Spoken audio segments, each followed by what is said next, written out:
Hello! Welcome back to my channel and thank you so much for being here and supporting me. I get a lot of messages on Instagram that people are watching my videos and taking something out of it. So that's why I started my channel and I'm very grateful to being able to do this.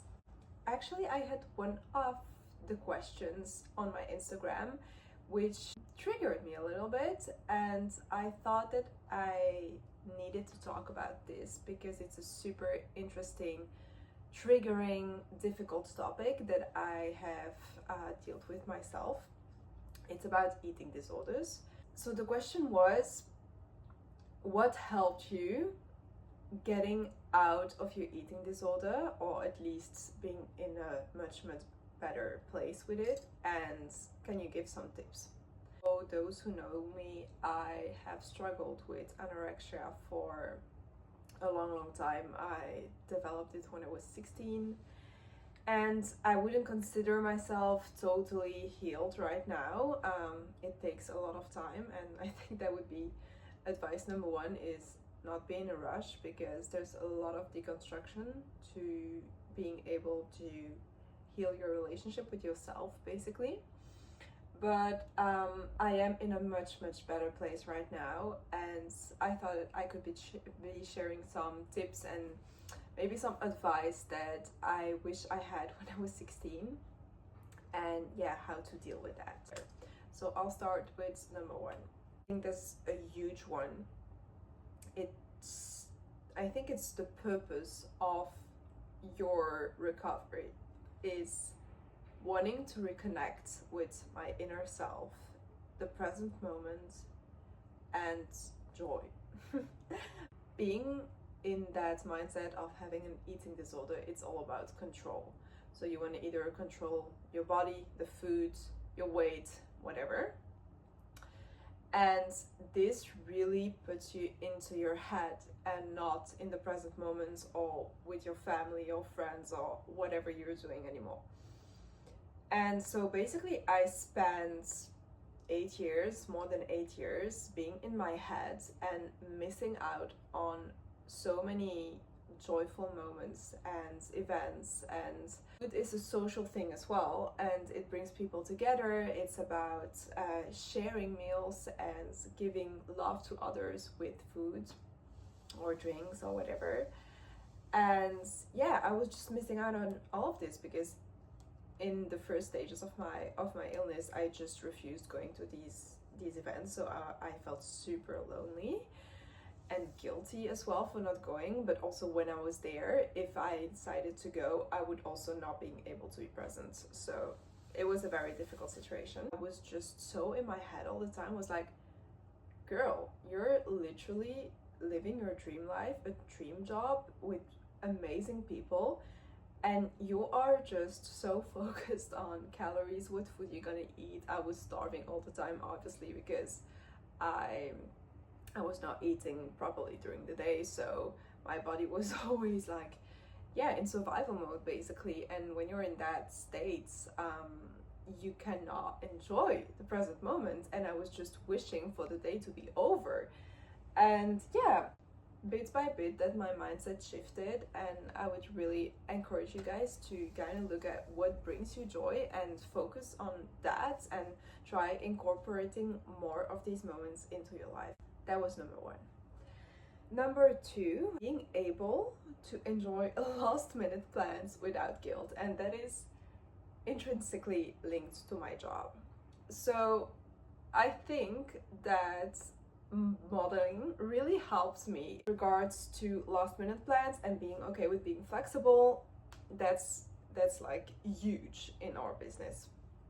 And obviously when you're traveling, you don't have control over the food, over when you're gonna eat, what you're gonna eat. In the first stages again of my illness, I would bring my Tupperware with my food, which is totally unhealthy to do. So yeah, I think that was also huge. And maybe you don't have a job where flexibility is part of the job, but then maybe try incorporating that as well in your daily life. So maybe leave one night open for whatever, for a social plan or for Yeah, going out to a cafe with friends, or yeah, try to pair it with something that you like so that it doesn't feel too overwhelming.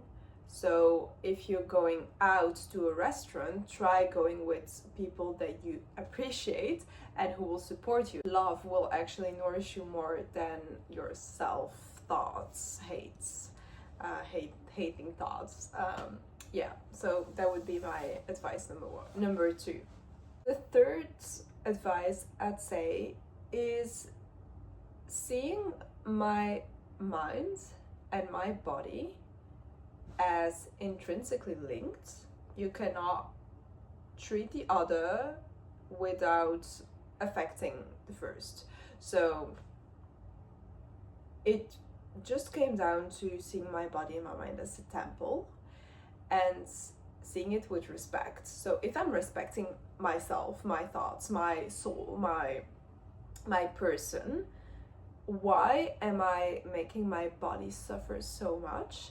And then because my body is suffering, my mind is suffering as well. And we could make a list of all the symptoms that you have when you have an ED, but they are especially psychological, and then yes, it can affect your body as well. But brain fog, lack of concentration, hormonal issues which affect also your brain, depression and anxiety and everything like that's so linked. And I think that now I'm struggling the most with the mental symptoms, and that has nearly always been the case, but sometimes you're so focused on your body that you just see that as the issue, or people just see it from the outside as, oh, like she's ill, but that's not the root cause. The root cause is your relationship to yourself and like your vision of life and the need to control life because you don't trust yourself. And so when I started seeing my body and my mind as a temple, I wanted to learn more about me and about food and about how it affects everything. And that's when I started studying Ayurveda and naturopathy last year. And it has really shifted something in me, because I didn't see food as fearful anymore. I saw it as a way to respect myself, my needs, and to give back to the earth what it's giving me.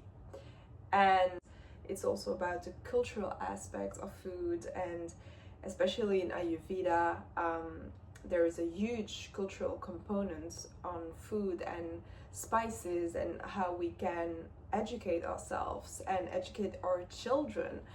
And when it comes to children, I'm bringing it back to the last advice as well, is that my body showed obviously symptoms of suffering, and first thing that was affected was my hormonal health.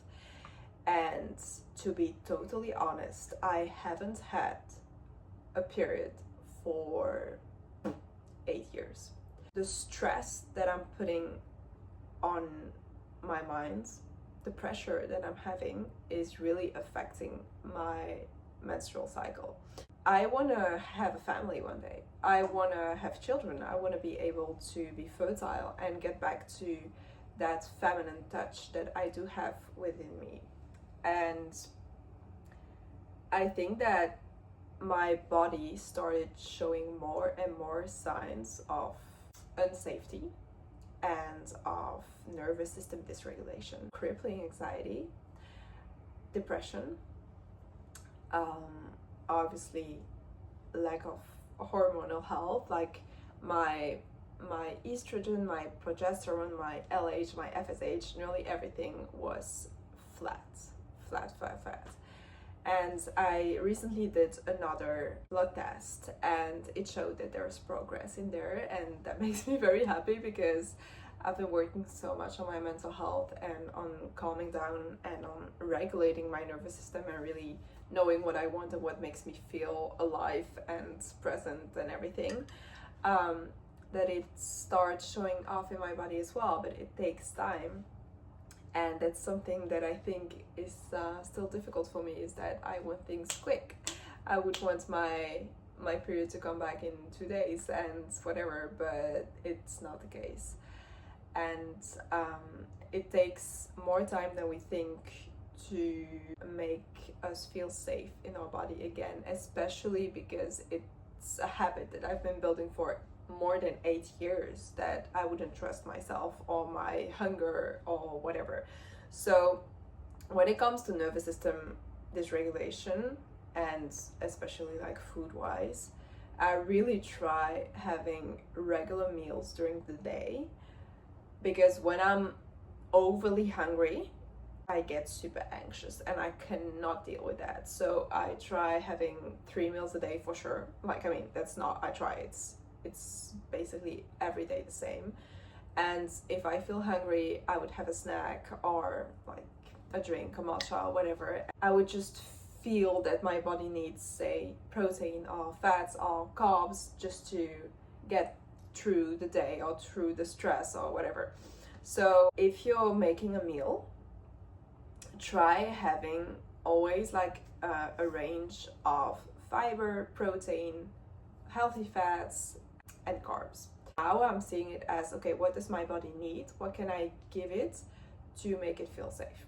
It's really worth it to be working on that, because I just feel so much more present and alive and joyful and go with the flow and really just more like myself now that I am not hyper focused on food 24/7, and trying to be more compassionate towards myself is also huge. And it takes time, but I know that I'll get there. You can too. So I hope that this video is inspirational to you and that you can get some good tips out of it and some daily practices that you can integrate into your life to feel more like the person you want to be and you want to become. So thank you very much for watching, and I hope that I'll see you in the next one. Mwah.